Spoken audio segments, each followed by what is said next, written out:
है, बीजेपी में जल्द ही सहयोगी दलों के लिए तय कर सकती है सीटें। यूपी में सहयोगी दलों को दी जाने वाली सीटों पर मंथन चल रहा है। जल्द दिल्ली में बैठक करके सीट शेयरिंग की बात की जाएगी। पहले सीट तय की जाएगी, सीट का ऐलान होगा, बाद में इसको पिछड़े एवं दलित वोट बैंक को साधने पर भी पार्टी का पूरा फोकस रहेगा।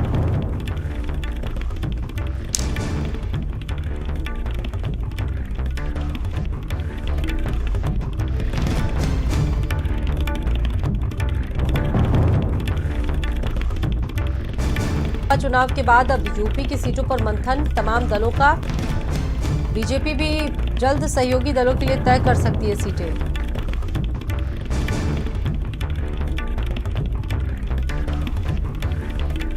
सहयोगी दलों को कितनी सीटें दी जानी है, इसको लेकर मंथन लगातार किया जा रहा है। यूपी में सहयोगी दलों की भूमिका किस तरह की होगी, उस पर लगातार आगे अब मंथन और विचार पार्टी में जारी है।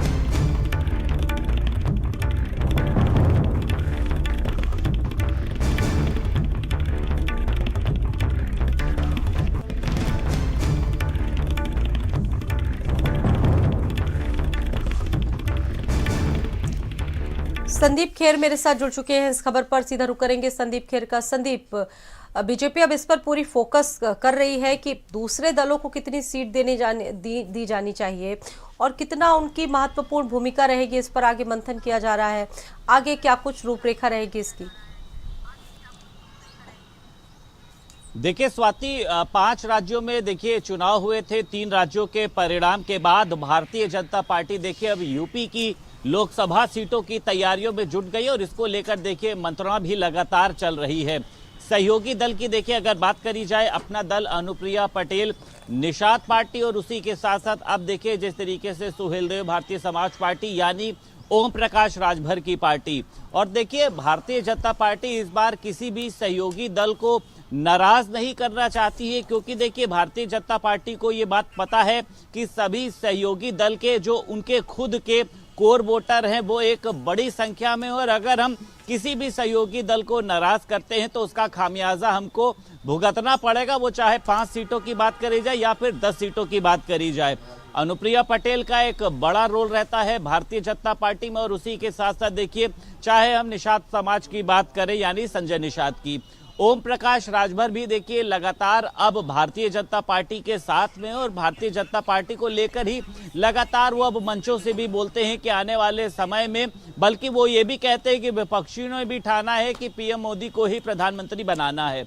अब अंदर अंदर खेमे से ये बात सामने निकल कर आई है कि इसको लेकर जो नामों पर चर्चा हो रही और दिल्ली में एक बैठक होगी, लेकिन बैठक में नाम तो तय कर लिए जाएंगे स्वाति, लेकिन इसकी अभी आधिकारिक घोषणा इसलिए नहीं करी जाएगी क्योंकि किसी भी तरीके का वाद विवाद ना पैदा हो। यानी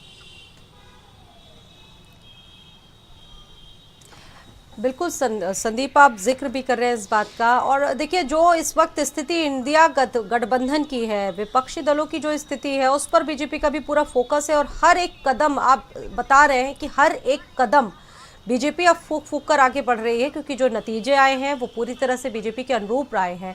लोकसभा चुनाव में किसी भी तरह की कोई भी कोर कसर पार्टी नहीं छोड़ेगी, और इसीलिए सीट शेयरिंग पर पूरी जो तैयारियां हैं वो आगे की जाएगी। पहले बैठक होगी, उसके बाद ही कोई फॉर्मूला बनेगा इस पर, ये समझा जाए। देखिए बिल्कुल स्वाति, सबसे पहले देखिए बैठक होगी, फॉर्मूला तय किया जाएगा। और देखिए ये देखा जा रहा है स्वाति, इस बार जो दलित हैं, पिछड़े हैं, और उसी के साथ साथ जब से महिला आरक्षण बिल पास हुआ है, यानी महिलाओं को ज्यादा से ज्यादा सीटें देने पर भारतीय जनता पार्टी विचार करेगी। और साफ तौर पर देखिए भारतीय जनता पार्टी का जो फोकस है, लोकसभा चुनाव की 80 सीटें हैं। भारतीय जनता पार्टी का देखिए नेतृत्व जो है वो यही चाहता है कि 24 में एक बार फिर से प्रधानमंत्री नरेंद्र मोदी ही हो, यानी सभी दलों के नेताओं को खुश रखना, सभी दल के सहयोगों के प्रत्याशियों का ख्याल रखना, ये भारतीय जनता पार्टी करना चाहती है। और इसको लेकर जल्दी देखिए दिल्ली में एक बैठक होगी और बैठक में ये सब कुछ तय किया जाएगा। धन्यवाद आपका संदीप, जानकारी देने के लिए। संसद के शीतकालीन सत्र का आज तीसरा दिन है।